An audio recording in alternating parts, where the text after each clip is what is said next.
Magpalit tayo ng brake dito sa rear. Iba to, brake drum. Yung doon, brake caliper. Anong term yun? Basta ito brake drum to. Tatanggalin na natin.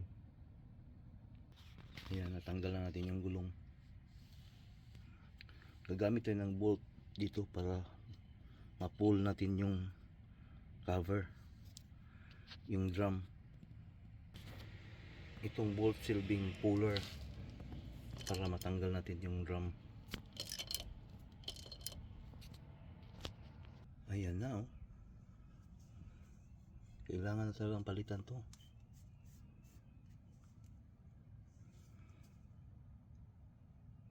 Ngayon, i-dismantle natin yan. Wala pa akong parts dito eh. Dismantle ko yan tapos dalhin doon sa sa auto parts para makabili tayo ng ganito.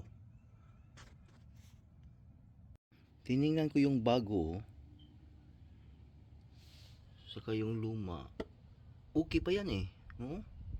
Okay pa, makapal pa siya. Kasi hindi pa sumayad dito, oh. So, ang gawin ko, i-service ko lang yan. Linisan ko, i-lubricant. Okay pa siya. Hindi pa sumayad. Kunti lang diferensya sa brand new eh.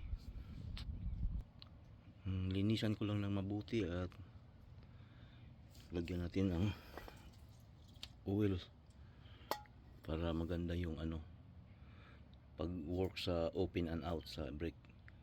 Kasi naman eh, hindi ito ginagamit palagi. Pag nag-brake ka, palagi yung harap. Kaya ito matagal pudpud. So, linisan ko lang yan. At ayos na. Hello, daming natanggal, oh. I-bluhan ko ng air yan. Para parang malinis na.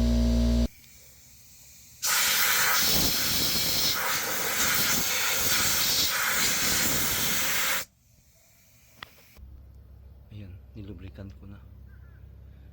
Ibalik ko na yung drum. Ayos na yan. Ayan, nandiyan na yung brake drum. Ikabit ko na yung gulong.